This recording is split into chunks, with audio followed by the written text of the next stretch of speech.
I had intense fear and panic because we were obviously crashing. Out of my heart came the thought, oh God, help, I'm going to die. From the time that they pronounced me dead was a good 45 minutes. It's determined that I was not breathing for 20 minutes. They cut my clothes and then they paddled my heart because my heart had stopped. And I could see people screaming and crying, but I didn't realise that was actually my physical body because I was somewhere else. About 4:20 in the afternoon, by 7:30 I was dead. Clinically dead, 4 minutes. And they were crying because I was dead. And I was trying to tell them, no, I'm not dead. I'm just fine. I'm okay. I was greeted by people I had known in the past. I started to feel like I was surrounded by all this warm, loving, beautiful, soothing, loving energy. I'm back with God again. I just felt this almighty release, like, wow, I'm back home again. Incredibly safe and felt at home. I'd come back home. It was a very strong feeling that I'd come back home. The only thing that I could feel, if you can imagine, absolute love and peace. There wasn't anything else to be felt. And light is literally emitting from him. And I could feel that tremendous amount of love was coming through him as well. They were brighter than everybody else, and I just knew who they were. Welcome to Round Trip Death, everybody. We have with us today, this is going to be fun today, Sal Adatsi. I hope I pronounced that correctly. Did I, Sal? Yes, it did. Hi, Eric. Thank you for inviting me. And yes, you did. You're welcome. And Sal is from Portugal, now living in Florida. And I think you have about the funnest job in the world. Tell everybody what you do. I work as I don't call it work because it called me and it's a pleasure still. I am a professional sailor and a yacht captain. That's my job, to take boats, sailboats across wherever they need to be sailed to. And in between breaks, I run yachts for other people, for wealthy people. Not a bad gig. I imagine you get to eat the same food and some of those kind of things along the way too, and see a lot of beautiful places. Yes, I do. I do go to incredible places, and the food is remarkable, and sometimes it's not. So there's always that balance of life. There's the incredible stuff, but there's also moments of shocking realities, but that's the beauty of it. That's what we're here for. Yeah, it's adventure. Do you do any racing, by the way? I've been an America's Cup fan for years and years and years. I do some racing, from 50 footers to the largest yacht we raced was 200 and something feet, 200 feet. Yeah, it was actually a classic schooner, wooden rig, classic styles, and we did race her hard, and it's incredible. Well, I'd love to talk sailing with you all day, but that's for somebody else's podcast. We have people here that want to hear about near-death experiences. Yours is cool and scary and has some interesting things to it. Remind me, you had a heart attack when you were 27 years old? Correct. Tell us about that. Were you healthy? Was this just out of the blue? What happened? I was healthy. Well, I wasn't apparently, but well, you look healthy right now. So how were you back then? I am. So I had, long story short, I had a background, I think since I was 14, I started with drug usage, and then until I was 23, 24, 24, when it was the end of it was a disaster. Obviously, it's all drug dependency ended up. It was 9 to 10 years there. I don't see it as a problem, as a disaster anymore, but it was what it was. But then I did get into rehab, and I was clean and sober when I was 24. So when I had the heart attack at 27, it was totally unexpected because I was clean and sober. I was healthy. I was healthy physically.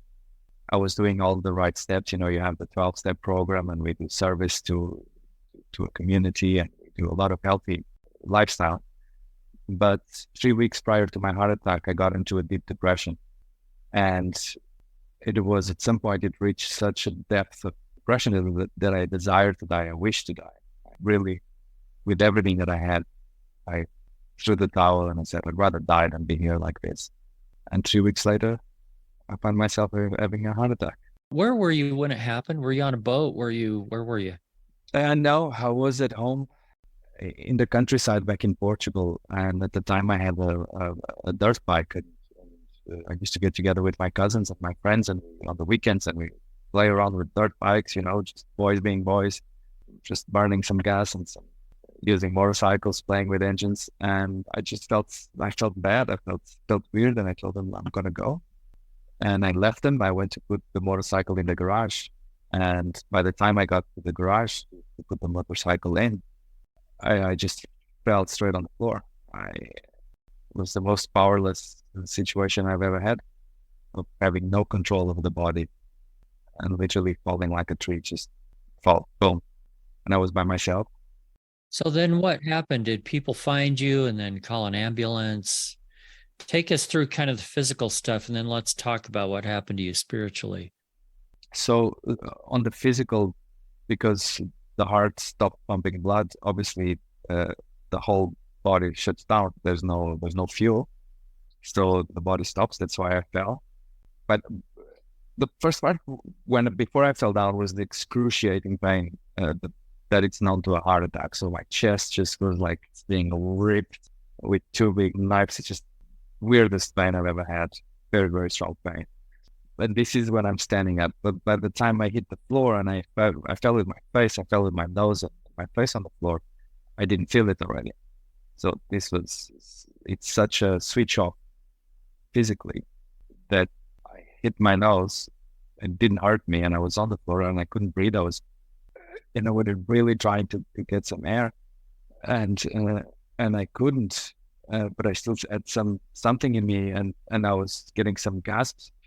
So I managed to get up again, and I'm thinking, whoa, I got dizzy or I fainted or something, but I couldn't still breathe, and the pain was still excruciating. So I fall again, and I'm still trying to get little bits of air and getting up and falling, and to the point that I fall on my back and I have no more air.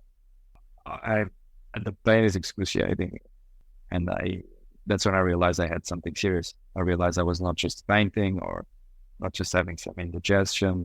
That's when I couldn't move. Yeah, who found you? No one. No one. So how did you get help? That's where the fun begins. Okay, take us through it. Because this was the entrance of the garage, and I'm on the floor, and I couldn't get more air in. And it's just like I start fading, and I start realizing that's when I'm starting to realize I have something serious. And at this moment, actually, my cousins, my friends, they passed through like 50 yards away with their motorcycles going home. They passed through the garage, but they didn't see me on the floor. And I was there, and I wanted to raise a hand, raise a finger, shout, move my head, something. I was giving the conscious commands to the body. Hey, look, go for help, do something. But my body was not replying at all. The body was having none of it. It's loving, you can think whatever you want, but not moving. The body was steady. I couldn't even move my eyes. And that's when I realized, okay, this is serious, and I must be dying, because there's no other explanation. I must be dying. Yeah, this is where the spiritual part starts. Okay, go ahead and tell us about that. The pain being so intense, the body not responding, and my consciousness, this voice, the voice that you have in your head, your own voice, still being clear and active as it is now, you start understanding, it's a self-defense. So I started separating from the physical body. I was like, wait a minute, I'm conscious, I'm aware. It's just a body that it's not good. And first, before this, I remember crying when they left. They passed me, and they didn't see me, and I thought, okay, I'm dying, I'm done. They were the only option of somebody to see me. Nobody else is going to come here. I'm done. And I realized I was dying, but I thought I was dying. And I remember just what I feel like now. It was the last movement of my body, as its last breath of life was the teardrops leaving my body, because there was nothing else. and I accept it. And that's when I start separating from it and realizing that it doesn't hurt anymore. At this stage, I was in an intermediate place. I was still holding to the physical life, but I was trying to get away from the pain. So I'm dissociating from my body. And this is when I start noticing around me that the sand, the concrete, the trees, the wind, I could see the air between myself and the walls, myself and the trees. What we see as empty space, I see this is not empty space. You can see everything as current. You can see the life on the tree. You can see, it's like you have an X-ray. You can see that everything is alive, everything. I realize, oh, this doesn't hurt. And it seems like it's not the end. So I slowly, but very fastly start accepting and letting go. And as soon as I feel no pain and I started feeling into the blissful state that we are, I start moving away from the body. And I see the body flat on the floor. I see the trees and the sand of the world. And I start seeing the planet getting smaller, alive, but smaller, and me going. And then I just change direction of thinking and thought and consciousness, like, okay, so what's next? This doesn't hurt. This feels great. This doesn't hurt. What's next? And I go into this black space, feeling amazing, still feeling the best feeling I could ever describe. And I see the light at the end of the tunnel, the traditional light at the end of the tunnel. And as I see the light, I'm immediately attracted to it, and I go to it, which feels like a tunnel, but it's not really. It's an empty space with a light. It's just the speed of going. And I'm starting to be curious and excited and happy because I feel amazing, and I see that there's something else. All these emotions and these thoughts come very, very fast and very real, very aware and very obvious. I disconnected from my body already. I didn't care about my body on the floor of the garage anymore. I'm just like, let's go. And that's when I get to the other side of that light was this signature. It was this light signature, so powerful and so beautiful, and so the feeling is indescribable. It's pure love, life. It's what I call it, and I'm faced with it, and we're there, and I'm feeling amazing. And what are you seeing while you're feeling all this? It goes progressive. So with all of this now comes a lot of learning of how my experience was. But as I start having questions and answers, you start taking conclusions and you start realizing how to communicate. So in the beginning, I saw nothing. I just saw this light. And then through my educational, as a Catholic person, even I stopped going to church, or I started being so devoted to it when I was a kid, a teenager, 14 or something. Those things are there. And I was raised as a Catholic. So my first thought was, oh, this must be God. So when I take that conclusion, it shapes a kind of old beard, white hair man with a long white robe stuff. So that light starts gaining shapes. And then I realize this must be heaven. And I start seeing energetic clouds, not the traditional clouds, but we were above this field of waves and currents and colors. And as I start making assumptions, they start gaining shape depending on my assumptions. So that starts forming. And then I start seeing what I now understand, that it was other souls floating around, just a clear image that we were on the other side. So basically that was what I started seeing. So the images of what I see are progressive to the mind, the conclusions. Yeah, just for our listeners, I want to explain something, and that is that you're using your hands very much almost like charades at the same time that you're explaining. It must be hard to find all the words to explain all of this. It is. So anyway, so I just wanted to explain that to our listeners, that I wish you could see, because Sal's hands are doing all these things and I don't really know how to explain it. But I think the impression that I'm getting is the experience was overwhelming enough. You're at somewhat of a loss for words. Yeah. And that's why your hands are trying to help you put it together. So anyway, gather all the adjectives you know, and let's keep going through it. So you're starting to see things And you think that a lot of the things that you're seeing are based on your background, your religious background and things. Yes, Why do you think that is? because you have the clear understanding of how powerful your mind is and how it creates. You start understanding immediately how your thoughts dictate whatever you experience. You see it happening, and there's no other way to describe it. So you see how your thinking still up there, still in a non-physical state, still dictates your experience. And that was one of the best lessons that I brought back with me to really understand how powerful our thoughts are. Because of that's what's happening. Because all the questions that I had, and I start putting them up, they start being answered. Can you give us an idea of what some of those questions were? First question, why am I going through this? And the immediate answer, because that's what you asked for. And when the answer comes, doesn't come just as a block of information, comes with image and moment. It's like it gives me a clip of the moment that I desired for it. Like we travel back 3 weeks. And it was like, because here you chose this with all this power and emotion and direction and focus. And then, and what got me through it? And then this got you to that situation that day, took you to make that decision. And again, the same goes like a map, back tracing why everything was, because my questions were mostly focused on why and how and what for.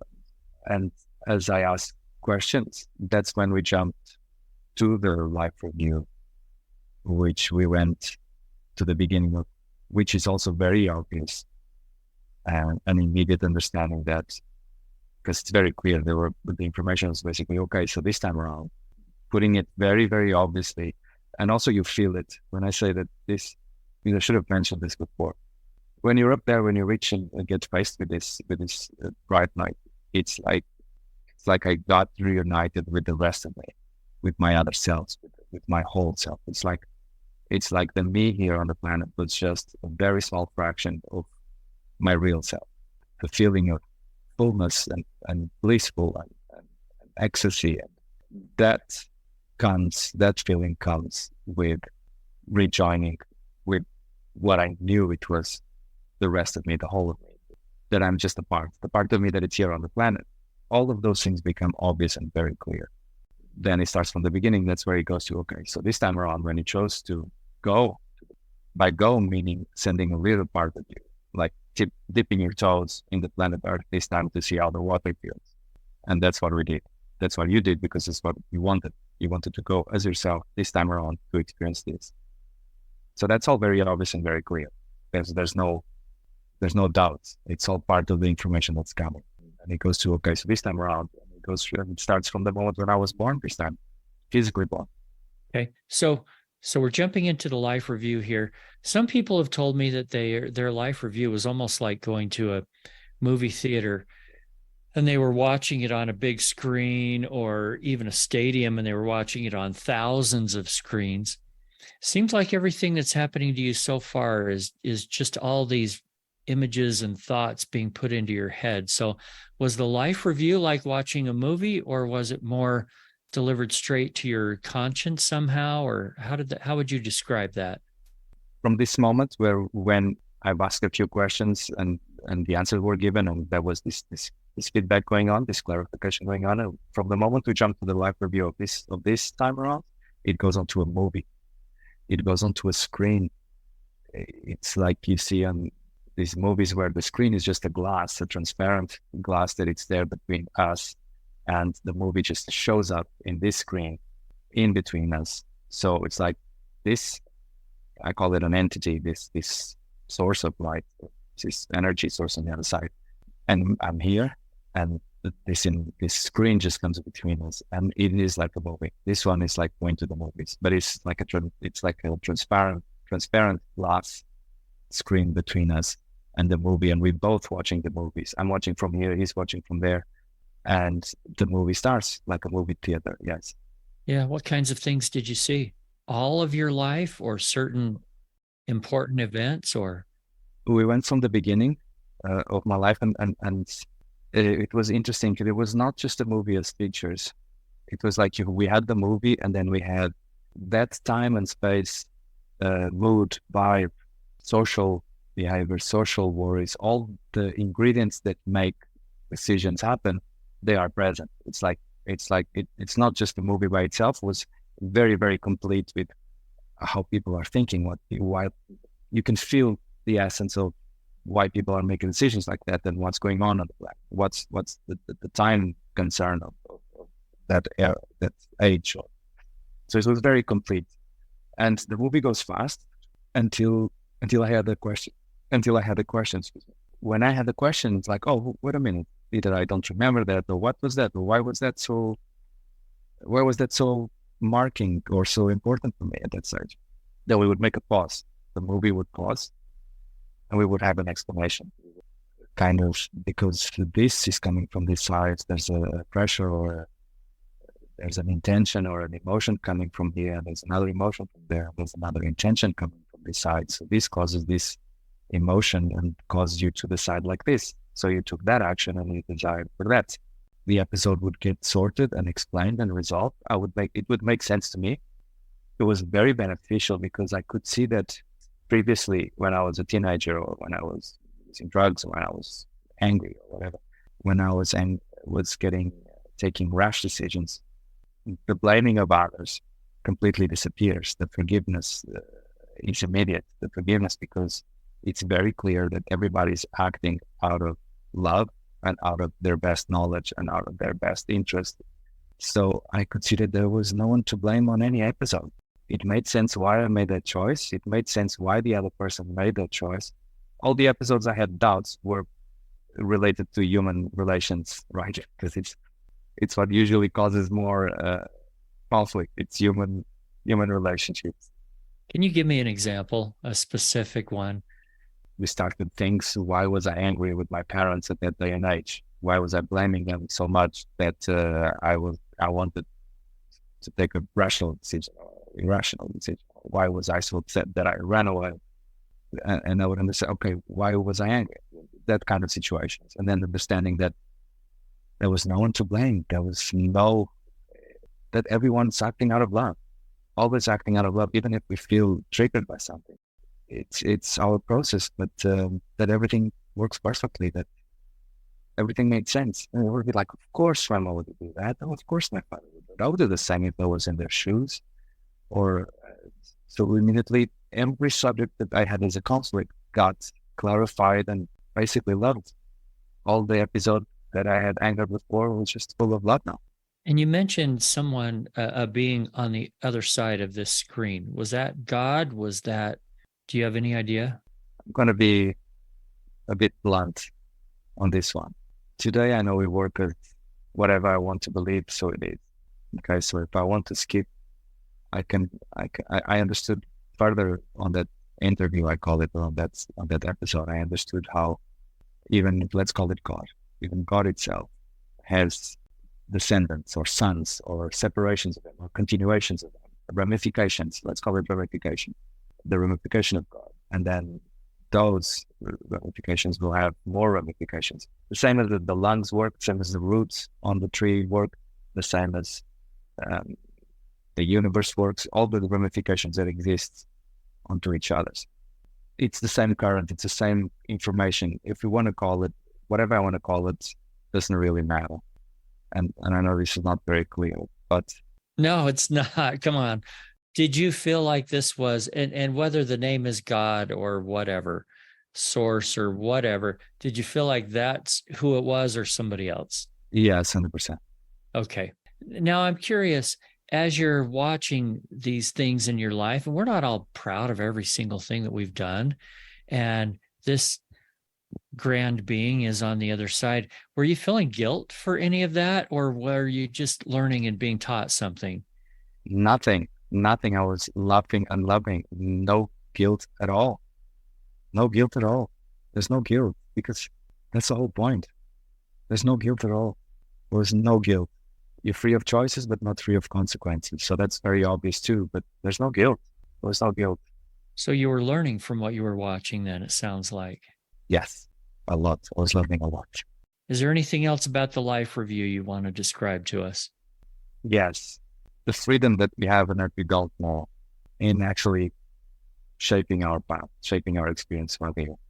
That life review, it's just clear proof that when I chose to go right, there was nothing stopping me from going left. When I chose to go up or when I chose to go down, when I chose to say yes or no, every decision that I made, there's no obligation. There's no determined path. It's an endless option at any time. You can start at any time. You can make a new choice anytime. That's why we were laughing, because sometimes you're like, well, you gave me all of this and this is all I did, you know? I have this chance to go down there and do this, and this is what I was worried with. But at the same time, I could see what at the core of my interests, at the core of my passions, at the core of my excitements, they were there. And when I would allow myself to follow them, then that type of satisfaction that comes, it was when the whole was benefiting from it. That was also an incredible thing to understand, that at the times that I'm not listening to anyone or to circumstances or to anyone, I'm just following my true self, that excitement and gratification that it brings you, that satisfaction of fullness and doing the right thing and doing well and being honest to yourself. That excitement that I feel, it's like gets channeled up to the whole again, to them up there and to the whole gratification. Basically, the lesson that was almost the only time it was useful to the whole, when we can honor who we are and what are our highest excitements, like what are we here for? What am I here for? And respecting your honest interests and your honest callings, that joy that it gives you, that excitement that it gives you when you're doing that, that's when you're benefiting. That makes sense.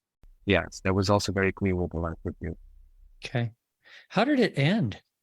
Well, it ended on that day that I was falling in the garage. Okay. So we went through all the dramas and the conflicts and the fights and the angers, the things that motivated me at the time, the things that made me take decisions and took me where I was. And there was no regrets or guilt, but there was also no more blaming anyone else.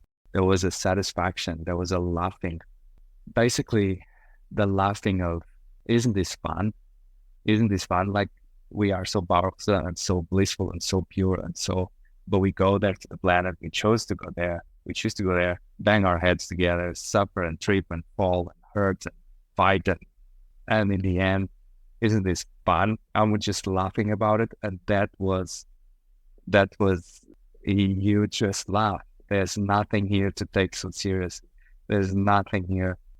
And I'm to speak because I was so depressed and so angry that I almost killed myself, which I didn't. Well, the body did, but the fact that we were just laughing of, isn't it fun? And so we got to the point where I was so depressed because someone didn't react the way that I would like them to react. And I got so depressed and so upset that I was upset. It didn't do what I want them to do. How dare they? And obviously, they don't have to. Nobody has to. Nobody has to do anything that we want. But I love hearing that in the spirit world, there's humor and laughter, and we can laugh about things. Oh, everything. Which will get us to the end of how it ends. Which, when we see all the after all these conflicts, because we stopped and cleaned up all the major dramas and events that marked what I used to call my life. And laughing about how silly is this? And then we got to the part where I was on the floor of the garage and floats to meet him. And by this time I was feeling so well and so happy and so comfortable back in my spiritual form. I was so happy and everything was got resolved. It was like getting rid of this burden, It was like, Jesus, what a ride. So it was like, everything is clear and everything is great and everything is clarified and I'm not angry with anyone and I'm not blaming anyone and this is so much fun. And I was starting to get comfortable there thinking, okay, what's next? And immediately between us comes that feeling in the air of the option. What's next? And I see a multitude of options again, with the planet Earth being just one of them here in the corner. During this conversation and the live review, that's where I saw other souls floating around us and going and passing, some closer, some further away, Some I feel I know them. There was this feeling of familiarity. Some there was no feeling of familiarity, but I was comfortable around them and they were comfortable around me. And that's the moment where immediately my mind goes to, or my essence goes to, I'm not done. There's things I would like to done better. There was things that I would have liked to have used all of this in a better way if I knew any better. That was a feeling that I was at the time. And immediately the response was, then it's time to go back. And I didn't even have a chance to say yes or no because the feeling and the answer was so obvious. So we start moving away and I'm like, well, so I separate from the entity at the same progressive speed that I approached him. And I start looking to the other side and I see the planet coming closer, the planet getting bigger, and then myself on the floor of the garage. And then boom, I go to the body.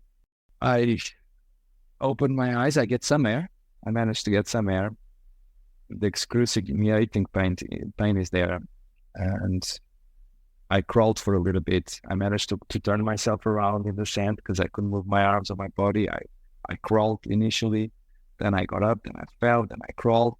But I had in me, I knew I could do it this time because God just told me it's time to go back. So suddenly I was with all the joy and all the laughter of our conversations just now in this body, in this wrecked body, but I had no fear. I had no doubt. And I crawled myself back to the house where my grandmother was. I managed to crawl in and get into the house. And the only words I can tell her is call an ambulance. And she says, you're so pale, you're so white. Have some water and sugar, some sugar and water. That'll solve everything. Yes. I love grandmas. They're the best. And I had to repeat, just call an ambulance, please. And I pass out, this time on the couch. And then the second stage of the process starts. Let's take a breath. Okay, you're back. I felt like I was holding my breath the whole way, like you sort of were. So, okay, now you've got an ambulance coming. Let's pick it up from there because this is not the end of the story. Yeah, well, because we were in the countryside, there was no ambulances coming there any near us. So, but luckily, my next neighbor in the countryside was an uncle and his wife is a nurse. And so my grandmother just called her, said, let's call your aunt to come over. And luckily they were home and they came running. And with my cousin, they were on the motorcycle ride because that's where they lived. So they had made it home. And so all of them came because my grandma was worried. And she immediately, I don't know if she put her hand on my head or something, but her being a nurse, they immediately just picked me up and put me in the car. Grim Reaper. So we're going to drive him to the medical center straight away. This was a weird part. When they picked me up, I have my two cousins picking up one on each leg, and my uncle and my aunt on each arm, and they're carrying me horizontally from the couch to the car. And I remember looking over the side, and I see what's known as what's his name? What people call the death cartoon figure, the Reaper, isn't it? It's the one with the black hood. Yeah, Grim Reaper. The Grim Reaper. So the black ape with the hood and the big sickle and yeah. So you saw a figure like that? Yeah, standing right behind them on the side of the house, watching them carrying me to the car. Well, that doesn't happen every day. Yeah, and I'm like that, and I'm barely breathing, I'm very, very dazed. I don't know what's the word, but I'm pale, I'm cold, I'm sweaty, and I see that Grim Reaper there, and there's a kind of a communication but I felt its essence, the essence of itself. Which felt like what? Like he's available to work if we call him. That was the vibe that I got. Like, you called me. It was like, you called me and now you change your mind. That's fine. It's fine. Go ahead. That was the feeling that I got. That's the figure that we gave him. Somehow, I don't know how old it is, the figure given to the Grim Reaper. I don't know the origins of the Grim Reaper, but the signature, the energetic signature was there. that was the shape of the figure and definitely the dress code. And that was the interchange that we had. And I see him again later. I'll see him again later. And the vibe, the feeling, that the answer that I got was that one. I was laughing, kind of almost again like back in my humanness, blaming him, like, they're trying to get me, haha, here you go, I'm stronger, or whatever, you lost, or something like that. And he was like, no, you just called me, I'm available to work, I'm on call. You called me to come, now you changed your mind. That was it. And he's like, Very matter of fact. It wasn't like, I'm coming to get you, buddy. Not at that. Yeah. No, very, very unemotional. Okay, so you get to the hospital, everything's cool. Not really. So they take me to the medical center of town, which was a small village, and the doctor, they call the family doctor, which this is a small village. He comes over, puts me he says immediately, he's having a heart attack, puts me immediately all the heart monitor things, and he calls the ambulance, says, you guys have to go now. His heart attack described by him, this is a massive heart attack, you need to take him straight away. And the ambulance comes. Now, I'm no expert at all, but my understanding is with a big heart attack like that, the more time that goes by before you get help, the more damage done to your heart. Is that correct? Did they tell you that? Yes, 31% damage to the heart muscle, 31% on that episode. That's how much you had. Yes. That's a lot. Yeah, left a big scar and some damage. And then when I'm in the medical center, I'm again in that halfway stage between seeing. I cannot go back. I cannot not see everything as energy and alive. It's like speaking to a person in that stage would be the same to speaking to a wall. I was speaking to consciousness. I was speaking to life. It was weird. It was after seeing that the tree is alive the same way that the molecules of my body, or that the floor, or the concrete, or that everything that's around is alive. Everything. So the respect I gained after this experience for everything that surrounds me, for the air that you breathe, for the oxygen that keeps us alive. My most valuable thing at that time was oxygen. I needed to get oxygen in me, right? Because I needed to breathe, to feel alive again. And nothing would come as close to feeling on the other side, away from my body, because it feels amazing and I don't need oxygen. I wouldn't need food. I don't need nothing to feel amazing. So here I was back in my human body. I asked them for painkillers and they didn't want to give me painkillers because they thought I was having an overdose. Oh, then there was that side. The human side was, he used to be a drug addict. He's been clean and sober for 4 years. He had a relapse. As it happens traditionally with drug addiction, when people sometimes relapse, it's your body's so clean and the drugs are so powerful, or you don't know what you're doing and then you get an overdose. So the doctors didn't want to give me anything because they were afraid it would react with whatever I would have taken. I was like, no, I didn't take anything. And I need a painkiller. Just give me something because this hurts. And they didn't want to give it to me. And the ambulance arrived and I'm questioning again, have I done the right choice in coming back to the planet? Because I've been in pain since I've been back. Sure, I get it. I mean, you felt great there and not anywhere close to great here. And so when they take me to the ambulance, this time I see two figures. I see the Grim Reaper and I see a figure of a priest. So the Grim Reaper was there again, but I also see a priest. They put me in an ambulance. I start asking for more painkillers. They don't want to give it to me. And I quit. I say, F it. You guys don't want to give it to me. I'm dealing with humans again. I feel, why do I need to fight? Why are you not listening to what I'm telling you? I'm just speaking with all honesty, with all my heart. I'm telling you, hey, it's fine. I need painkillers, give me painkillers. I just came from speaking with God and these idiots. I'm sorry for them, but that's how I felt at the time. Freaking idiots. You guys freaking don't know what you're doing. But, listen to me. Give me the painkillers. And they didn't. And I said, okay, I'm going to go again. And I decided to go again. Off I went, back up, left the body, back through the blackness, back to the whole light, back to the presence, back to the feeling of, ooh, so good. This is so much better. It's such a relief.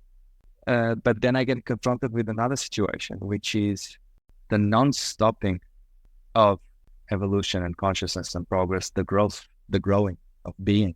I get confronted with this situation now. So now I am in a place, kind of the message that I get from the entity again is like, yeah, the fact that you come here doesn't mean that you're just going to sit around here and just, we are growing, we are evolving, we are moving. There's no being stopped.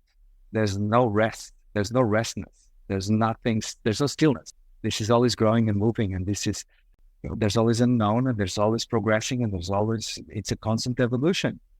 And this is the time that they shock me. They shock me to bring me back to my body. So I'm speaking with the entity. This is explaining this space to me. I see another level of that's why I was mentioning before at the beginning. That's that level of the fractalic construction of consciousness and life, how it keeps growing in a fractalic way. If you understand the terminology, it's like a fractal. It's like the roots of a tree, and they keep growing and growing and growing and expanding and expanding and expanding in all directions. In every direction, it keeps expanding. What we consider good, what we consider bad, what we consider better or worse, it's only perspective. It grows in every direction. It has to grow in every direction. So it grows. And I was having questions answered and clarifications on that sense, on composition of life, the existence. Where is this going? How? And then it brings me back to my body. I wake up again. Oh, when I see the nurse looking at me. Paddles? I don't see the paddles because they took it from the side, but I see their hands are there and they're there looking at me, and the nurse is looking in my eyes, kind of. I see how scared he is because he knew he lost me, and he's looking at me, biggest eyes, and the first thing that I say is, "Give me the painkillers," and he says, "Okay." I'll die if you don't, right? Exactly. And you meant it. Yeah. And he did. He was like, "I'll give you just a little bit." Whatever, just give it. All right. You've got another experience coming up a few years later. Is there anything you want to put on wrapping up this one here before we move on? The benefits of just listening to yourself. Listen to your heart. Just listen to your heart. Everything is there. All the answers, all the energy, all the resources. That it is okay to choose whatever you want to choose. It is okay to do whatever you want to do. It is okay to experience whatever you want to experience, and believe in it. And the more you focus on it, the more you get it. That was, to wrap up, is the all knowledge at once. Because then I practice it for, I was 27, now 45. Yeah, I practiced for a long time. Yeah. So 18 years since then. So yeah, that's young. 27 years old to have that kind of heart attack, have 2 near-death experiences where you actually leave your body. Yes. But you had one more, didn't you? I had one more. Go ahead and jump forward to there. Again, relationships. So we had this lockdown, right? 3 years ago, there was lockdowns and all this stuff. They say that people, looking back at the COVID people, some people had babies, some people got a pet, some people got married, some people got divorced. There was a decisive point in life, right? There was a decisive point in this planet. I got into a relationship at the time, but because I'm a yacht captain, I was stuck with a boat. We were coming from the Caribbean and we stopped in Miami, and I got stuck. We couldn't leave anymore. We put the boats up a river, and half of the crew had to go home because it was a world pandemic and they had to travel. And I stayed with a person on the boat there. We ended up having a relationship. And soon after, I realized it was not the relationship that I wanted, but I couldn't run away from it, obviously. It was the COVID. Well, or excuses I was giving myself. I could, but it was not the best option for me. But anyway, the relationship was very, very, we would have peaks, emotional peaks of extreme passion and love to extreme anger and fighting. And one thing I knew from myself, from my previous heart attack, is that I don't get involved in hard fighting. I don't. Well, another thing I learned with the near-death experience with my first episode was, do whatever you want to do. Oh, I don't want to do this. I want to do that. Okay, just do it. Go, do it. Do whatever you want to do. I know it's the best for you and I only know what you want to do, and so do it. I respect that a lot. I don't get in fights. I don't get in arguments. I do you, you do you. You do you, I do me. That sort of stuff. That, you're free to choose. You're free to do. Because arguing is not good for my heart. Because my emotions and my physical body react very quickly.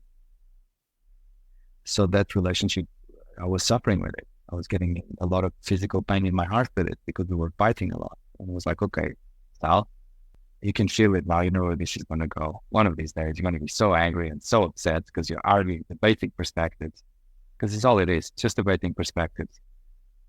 And you're going to fall again or with another heart attack. And I don't want that. So I ran away. I said, listen, we have to break up for the 7th time. We have to break up. We fight a lot. This is not a good relationship. And one day I was arguing on the phone and she calls me back and she starts shouting at me. And I was arguing on the phone. And I started getting so angry and so agitated that I was with somebody else on another boat and I said, call an ambulance. I know what's happening. And he drives me to the ambulance. We have to meet an ambulance halfway because of the traffic. The ambulance cannot make it on time. So this guy, very good mate, puts me in his car, drives through traffic like a maniac, crosses everything, takes me to the ambulance. And the ambulance says, I was still very conscious, really half aware, half conscious on that hazy phase of seeing everything as energy. And they monitor my heart and they say, you're at 220. How long have you been at 220? Your pulse, your heart rate? Yes. Yeah. Whoa, that's really high. Was it 220? And the other guy says, well, we took us 15 minutes to get here. So it's been 15 minutes at 220. And the guy says, okay, I'm going to have to shock you. No, first he says, I'm going to give you some drugs to reduce the speed. And I was like, sure, do whatever you want to do. He gives me the drugs, an injection, and it doesn't change. Oh, it dropped. I think it dropped to 218 for a few seconds and then went above 220 again. And he was like, oh, this is not working. I'm going to have to give you again. He says, do whatever you want to do. He gives me another injection and I feel it dropping again a little bit, but not fixing it, going back up again. And he says, I'm going to have to shock you. And I tell him, you can't because I have a defibrillator. Oh, in this 18 years of my process, at some point they decided to install me a defib, a pacemaker with a defib, because they say, well, you're super healthy. There's another thing I would like to say. Obviously, after my heart attack, I changed in every areas of behavior, and food and exercise was obviously one of them. And each time I went back to my doctors, they would call the other cardiologists because they could not believe the progresses I was doing physically, because they said the heart is not supposed to regenerate. It's the only organ that once it's damaged, it's damaged. And I changed my food habits, I changed my exercise, I changed my routines, I changed my mental exercises, the meditation, the rituals, the priorities. And I was getting better, healthier. I was getting healthier. So I could run a marathon. They couldn't believe I was very, very healthy. But at some point they said, okay, they also told me when I left the hospital, here's 7 pills you must take per day. And you can't work, you can't do nothing, you can't get emotional, you can't get nervous, you can't get angry. And I remember clearly saying to the doctor after 1 year of recovery, I said, listen, doctor, I'm going to live my life. Okay. I just got back. I feel I'm fixed. I just did your efforts exams and you just see how healthy I am. I want to live my life. I don't want any pills. And I don't mind if I die, because I know it will be the right thing to do. If I disappear tomorrow, it's fine. Don't worry. You shouldn't worry. Nobody should worry. I shouldn't worry, because everything works perfectly. So don't worry with that. I'm enjoying, but while I'm here, I'm going to follow what I've learned. Okay. I'm going to do what makes me happy. I'm going to do what excites me. I'm going to live my life. And that's why I was sailing. I was jumping off an airplane. I was diving, wrecks all over the world. I've been doing everything that I wanted to do. All my bucket lists, I've ticked them off. But at some point, the doctor said, okay, then please let me put you a pacemaker and a defib, because in case if you have an episode somewhere, at least you're protected, because you're going to be in the wild. I went through the desert. I went, across the Atlantic Ocean 9 times. I wanted to have excitement in my life. And I've agreed to put the device, but they didn't put the settings on. They just put the device, but it was pointless. I don't know why. They didn't get it right. But one condition when you have a defib is that you cannot be defibbed by another device, because that could kill you. So what does the paramedic do for you then? Well, he says you cannot have a defib, because if you had one, it would have fired already. already because you've been at over 220 for over 20 minutes. Yeah. So you don't have one. And I showed him, it's here, I had one. And then he says, then it's broken because it should have worked. You cannot be over 220, over 20 minutes with a DP. So that thing is broken. I'm going to shock you anyway. And I've insisted with him because I had the message from the doctor says, you cannot be shocked. You cannot be shocked. There's 2 devices with 400 volts, whatever it is, everybody gets hurt or something like that. But they shocked me. And I said, what? And I said, you know what? You're right. Because I think this doesn't feel good. I'm at 220. I was like, do what you have to do. Yeah. Do something, anything. Yeah. So he shocks me. And that's when I go back to the other side, back to the darkness, back to the light. Did you have another life review? No, not a life review. Was isolated. I was feeling so comfortable. Was more of isolated questions, isolated answers. What am I doing wrong? Why am I here again? Why did my thoughts? Because I don't blame anyone. I don't blame the girl that I was dating for my heart attack. I don't blame her at all. My question was, what has been my thought process that brought me here again? Why am I suicidal? Because I also learned that every death is a suicide. Every death, what we call death, when people depart this planet, is a suicide. All of them. It's not just when people cut their wrists or shoot their head. All the time. My death was a suicide. I asked to be dead. I asked for the Grim Reaper to come and take me. You do know a lot of people are going to disagree with you on that statement, right? That's fine. That's fine. Yeah, that's okay. Keep going. I know. They have. I've been doing this for already. I've been speaking about this for a few years. Oh, I know. Some people I can feel it's pointless to speak about this, and some people I know they're open to the idea when you understand the power of thought and emotions. Every thought is a suicide. Every death is a suicide because every thought, the power of a thought, a conscious thought, and the choices where you put your consciousness through focus. Whatever you focus on, you will get it. Whatever you focus the most, because if you focus about getting a pot of gold 3 seconds every 5 days, you're not going to get the pot of gold. It's energy. Thoughts, it's mind over matter. This has been the latest discussion. I don't discuss because if people don't want to believe that they were not open, I said, okay, that's fine. But I'm just sharing things that I know. Yeah. And I didn't mean to get you sidetracked. Was there anything else that happened in the spirit world this time that was different than the other times or new? No, was the same. Well, it was different. It was a different, like we met in a different room, more evolved, I was more comfortable. The information was given in the same way. There was answers of why I was going, because that was my main question, because I knew it was my thoughts that brought me to that state. And so my main question this time is, what am I going through? Which thoughts am I doing that are causing me this experience? And then I got the answers. That's clarification. And I was in there in peace for a while. I was just enjoying it for a while. And then I woke up in the bed of the hospital. And then it's all flowers and roses since then. If I so choose to. Yeah. If I wake up and I have meditation books and audios.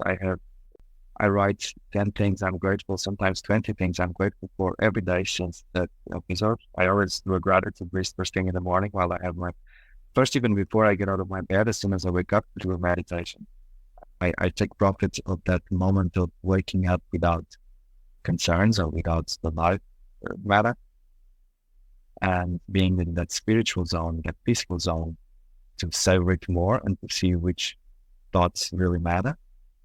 And then I do make my coffee and I write my gratitude list for the day, be it I'm grateful for my coffee, to I'm grateful for the money in my bank, or I'm grateful for a girlfriend, or whatever it is. Small things, big things, whatever you want to. You need to find the joy in being here, because this is fun. You will laugh about it when you get to the other side. You will laugh about it and you will see how your choices and your thoughts created your experience. That would have been a perfect ending to this podcast, but I have a couple more questions first. So that's fine.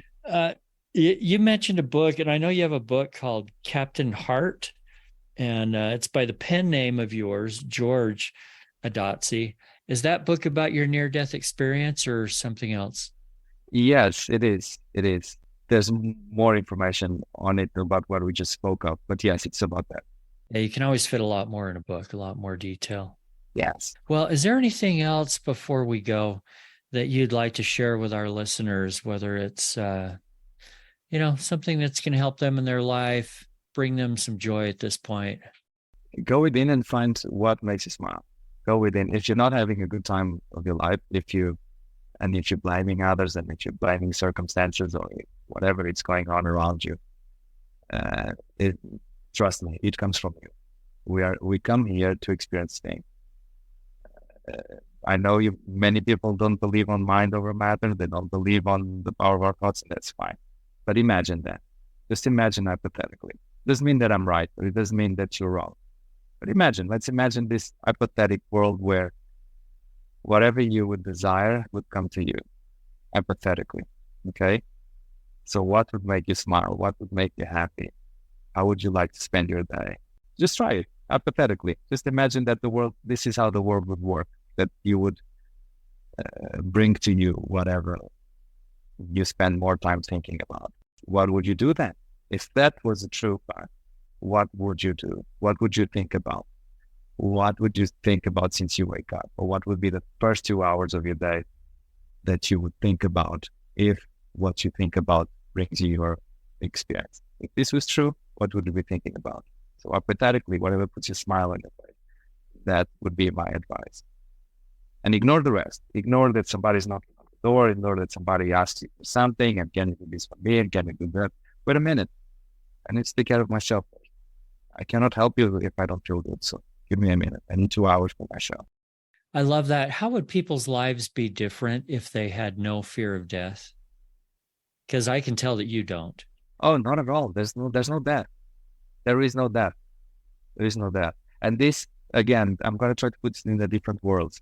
This is like coming to a movie theater, or this is like going to an attraction park where you choose to get in, you choose which rides you want to do, you choose which rides you want to do again or not, and you choose when to leave.